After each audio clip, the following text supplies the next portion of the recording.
back. My next guest was the lead guitarist for Guns N' Roses and now Velvet Revolver. He's just about to come out with his new book about his life called Slash. Please welcome Slash.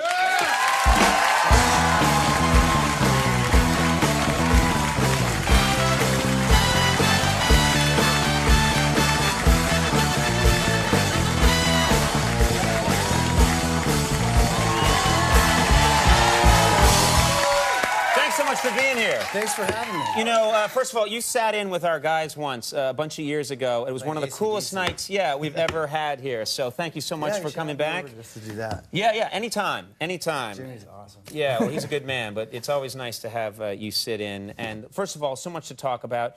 You're one of those iconic figures in music. The look is just so everyone knows it's you, okay? Let me ask you, on your driver's license, are you wearing the top hat in the driver's license? No, you keep the driver's license as vague as possible. As vague as possible, so that really? when the cops see it, it's like they have no idea who you are. So are you Slash? Well, then they see the name Slash. It's not on there. Oh, it's not on there. Are you know, what's your name there? It's Saul Hudson. I shouldn't have said that, but I can't. Right now, all these APBs are going out. It's worked for me in the past. That's why you never see me in the tabloids getting arrested. So if you want to go somewhere, the hat comes off. You put on like a propeller beanie. You say baseball cap backwards and a ponytail. And suddenly you're a different person altogether. Not quite, but it helps. What about last night's Halloween? Do you ever walk around as yourself and pretend to be a guy pretending to be Slash? That was exactly it last night. You did that last night? Yeah, that's what I did last night. What was that like? It's fun. It takes the pressure off, I suppose. You know? I mean, you know. People are like, creep Slash. I don't like to draw attention to myself, but I think I just look a little bit different, and people have gotten used to that. You know? And so last night it was sort of, because I've been here a few days, and you know, on Halloween it's the one night you can get away and go, hey, I'm just a guy looking like Slash. I'm not him. Right. And there's a bunch of other people that seem to be doing it as well. You see other Slashes sometimes, and they're like, yours is pretty good, but not great. It's a Halloween novelty, you know. You know, let's talk about the book. You lived more in like a couple of years than most people on the planet. Intense experiences in this book. And one of the cool things is you say you have no regrets. That's the tone of a lot of the book, is you don't have regrets, except one stood out to me. You wrote a line in the song Paradise City, which you say you now regret. Want to tell us what that was? Well, when we wrote the song Paradise City, we got to the chorus part and wrote the chorus, and the line goes, take me down to Paradise City where the grass is green and the girls are pretty. And I was like, take me down to the Paradise City where the girls are fat and they got big titties. Come on. That's what you wanted? You wanted Axl to sing that at the top of his lungs. Where the girls are fat and they got big titties! Yeah. It's got a ring to it. I'm telling you, I was outvoted 4-1 on that. Really? Really? If you ever want me to sit in, I can hit those Axl notes. I'm telling you. Actually sounded pretty good.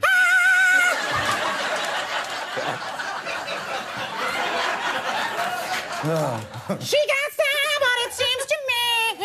You didn't. The mother of a child with a melody. Down and down. You've been practicing that, huh? I had an operation to be able to do that. Yeah. Well, I brought him up.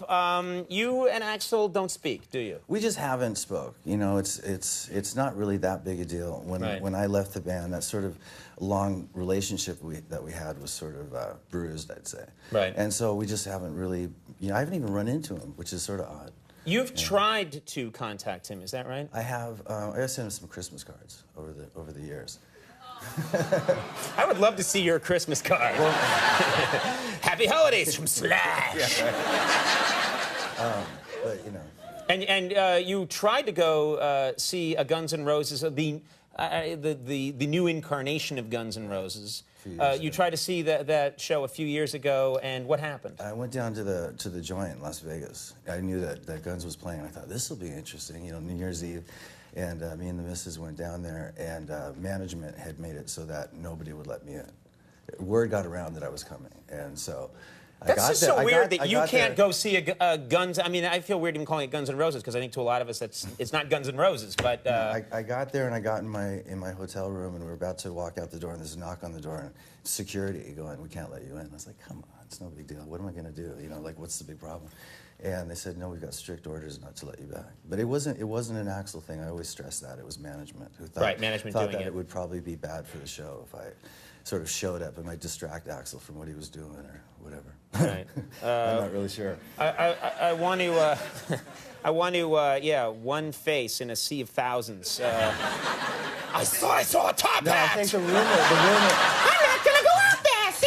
No, the rumor was that I brought my guitar, brought my top hat, and I was going to get on stage. The rumor is that you were and brought your sabotage the Right. act, which, you know, obviously I wasn't going to do. I just wanted to sort of stand in the front of the stage and see Guns N' Roses for the first time Sure. because I've always seen it from the other side. Right. You know? Yeah, I completely understand. Well, I want to ask you about one thing that I think is very cool. A lot of young people out there love playing this video game, Guitar Hero.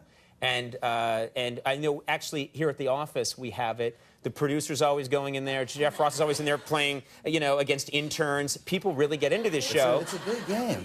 It's a big game, yeah. and now I understand there's going to be a Guitar Hero 3, or it's out right now. It's out right now, and you are in it. Is that right? I'm one of the characters that you have to play in the game. And so someone can try and out-rock Slash. Yeah, there's a thing called the boss battle, and you get to a certain point in the game, you get to this point, and you have to play me. Like guitar solos back and forth and back and forth. And if you can outplay me, you can actually make me a character that you can pick to be if you want to choose me as a character. Well, my question is, it stands to reason, it seems logical to me, that you would be the most amazing Guitar Hero player playing against the Slash character. Is that true? I suck. What do you mean you suck? You're Slash. You're an amazing guitarist. I'm not very good at Guitar Hero, though. There's a difference between playing guitar. You know, I appreciate the compliment, but I think you'd be great at a video game. Right? There's a difference between playing the guitar and playing Guitar Hero. It's two different animals, and I think as a guitar player, it's harder to play Guitar Hero than it is if you don't play guitar and you play it. Really, because you're... That's my theory. Right. Either that or I'm just stupid. That's your story, and you're sticking to it. I think I listened to it more than I watched the... You're supposed to watch those little colored because I realized dots. if I don't know the song, I don't know what I'm doing, which means I'm more listening to it than I'm watching the dots so much. Right, right. Because I play by ear anyway, so it's intuitive. Yeah, and it's like you don't need to learn how to be good at Guitar Hero. Yeah, but you are a Guitar Hero. Have you ever played it? Yes, I have. I have played it. Yeah. It's pretty addicting. No, like I played it today, and right away I was like, I have to put this down before I can't stop. You know, and I've got appointments and other things to do. It'd be great if you canceled everything for the next 4 years. Could you imagine if I was a no-show? It's like, where he's playing Guitar Hero. We can't get him out of the room. We'd bring a camera crew and find you. Right. You'd be in there. Leave me alone. I'm trying to beat Barracuda. I think that was the song I was playing. Well, you'll get it. You'll nail it. Just give it time. Be patient. You can't rush these things. No, listen, in my own defense, I did beat Guitar Hero too, but I just haven't played in so long that I need to practice. You really can't let this go. Listen. Well, you know, I represent the game. Yes, you know? yeah, I gotta I think it's a great represent, honor. Yeah, I thought so too. It was very, very flattering.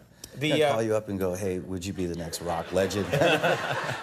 I wrote a book. All right. He just wants to talk about Guitar Hero. I think people should check out this book because you've been extremely honest about everything, and it's a fascinating story. Slash, get the book, and Slash, thank you so much. You're welcome here anytime. Really nice talking to you. That was fantastic. We'll take a break, folks. We'll be right back. Stick around. That's our show. I want to thank all my guests. Stay tuned for Last Call with Carson Dan. We'll see you tomorrow. Bye, bye, bye.